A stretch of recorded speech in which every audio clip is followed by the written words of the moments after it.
Alright, so we're back, and we're going to be adding wooden floors. So we're getting popsicle sticks. I've cut the ends off of them and cut them a little bit shorter.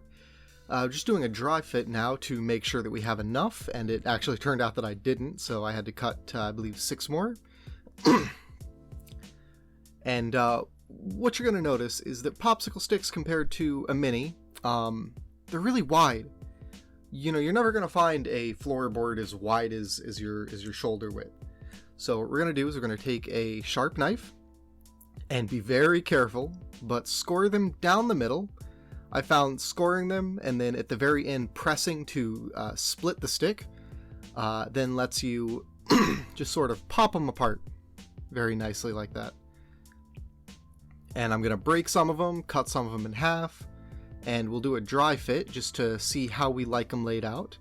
And cutting them that way as opposed to using, say, coffee stirrers, you end up with this really nice sort of slight variation in the thickness and shape of them. So now that we have them all laid out like that, we're going to start pulling them off and painting them a nice dark brown. The paint I'm using is just Coffee Bean from Folk Art. It's what I use for just about anything that needs to be painted brown. It's very easy to lighten or darken with other paints, and it's just a really nice color. And what I'm doing over here on the side is I'm laying them out in the same pattern that they were on the model in, just to make sure that they go back on the same way. You know, I've already found that this way fits nicely and looks good. So pulling them up and painting them. And then what we're going to do afterwards is give them a light dry brush in a gray, just to sort of lighten it up and really weather them nicely. Don't worry about perfect coverage. You know, they can be splotchy. Honestly, I even left some of these unpainted. Color variation doesn't matter too much. But again, just, you know, if you want to keep them in the same pattern, make sure you lay them out to the side in the same pattern, just so you don't lose the shape of them. And here we are putting that dry brush on. I left the sides unpainted because when you view the model from an angle, that gives it a really nice sort of depth of color. And so we're just taking some Folk Art paint. Again, this is steel gray, and just really lightly dry brush it on there. We want a pretty even coat, but again, it doesn't have to be perfect. And all that's going to do, it looks very odd right now, but once we add some weathering to it, some washes a little bit later, that'll look real nice.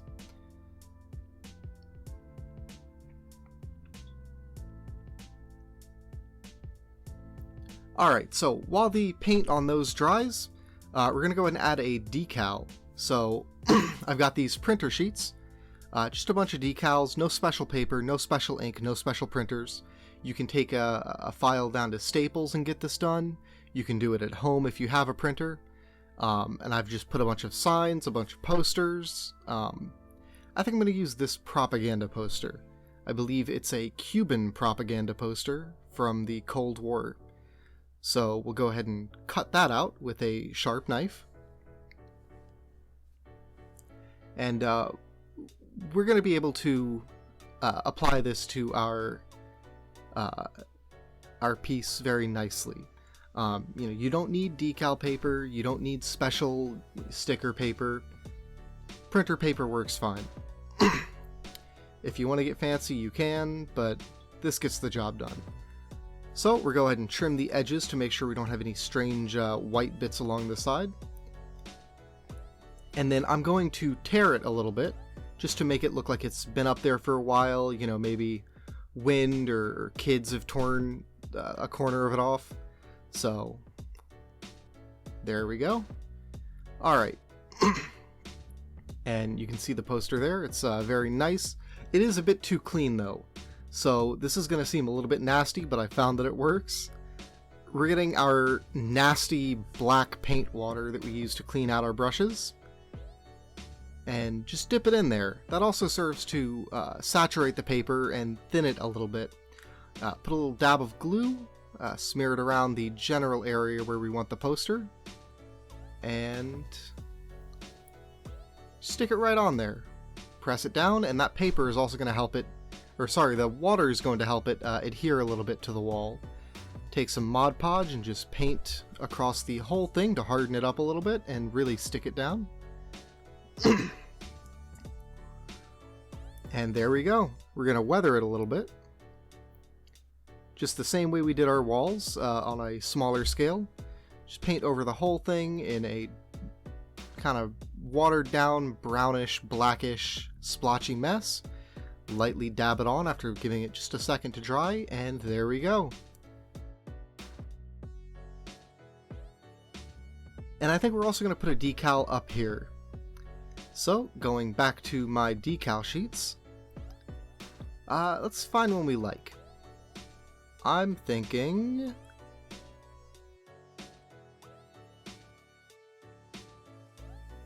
let's go ahead and put this one up. So, again, cut out the edges, and we'll just do a dry fit to see where we want it. I want it right up at the top.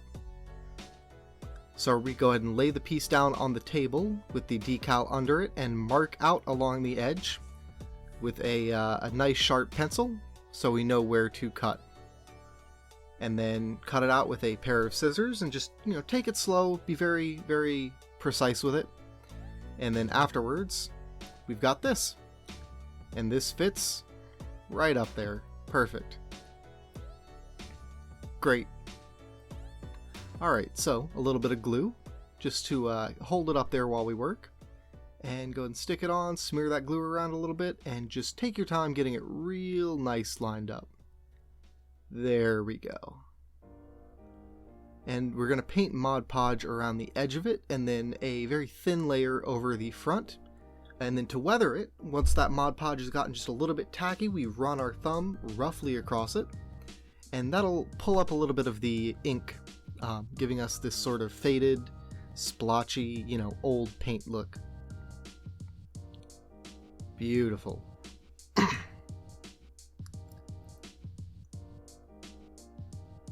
And just weather it to your liking. I like mine still readable, but nicely weathered like that.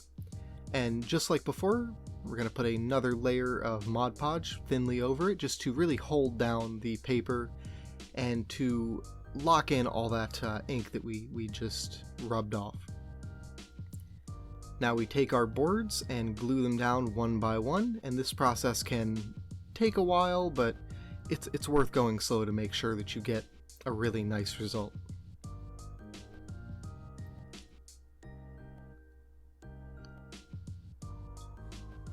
And at this point I tweaked my layout a little bit, something that I thought just worked a little bit better, but don't be afraid to experiment.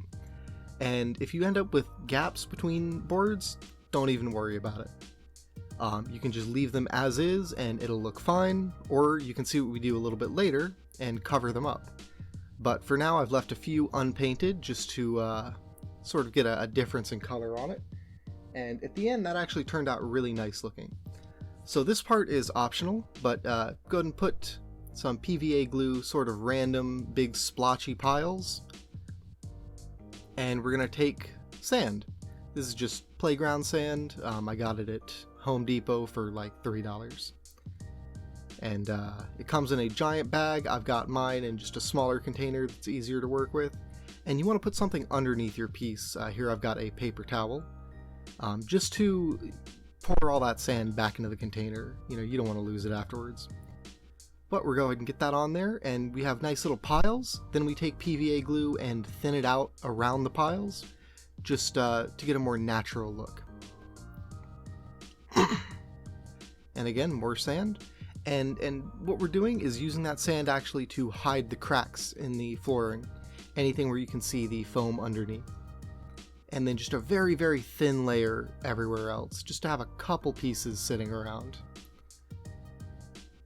Now back to that sign, we're going to go ahead and weather it now that the Mod Podge is dried. Same thing, just like everything else, watered down black and brown paint. Paint it over very thick, very roughly. I'm going to add some extra weathering down here just because it looked a little bit too clean.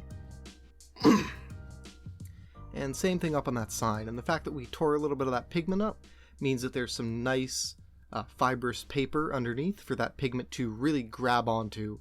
And so all of your lighter areas of the sign are going to weather up extra nice. And we end up with something like this. There we go. Alright. Now, back to the sand. We're just going to take the same kind of weathering paint and dab it into the sand, and you can see that it really darkens it up very nicely. We end up with lots of color variation in the sand, and it doesn't look so bright and clean anymore. It looks more like dirt and gravel than just playground sand. And at this point I also use that same pigment to get those light boards, just to darken them up a little bit, make them look a little bit nastier. And then we use a slightly darker wash to go ahead and get all of the boards across the entire thing, just to give them some variation. And like I said, once we added this wash, suddenly those boards go from looking kind of weird and grayish and just not very appealing to this nice dark, almost walnut brown. And again, just like everything else, take your time, make sure you get it to a point where you like it, but I did this in maybe 3 or 4 minutes max, probably less than that. Applying washes is the fastest, easiest, and arguably most rewarding part of the process. Now this part is completely optional, and admittedly when I did it, it took me to about 30 minutes of work. But we're taking some nice tan kind of sandy color and painting back over the dirt just to lighten it up again. We don't want it to look clean, but we want it to look sandy rather than muddy or dirty. Or I do at least. So dry brush that back on and then add another layer of wash. Finally get some Mod Podge on there to seal everything in.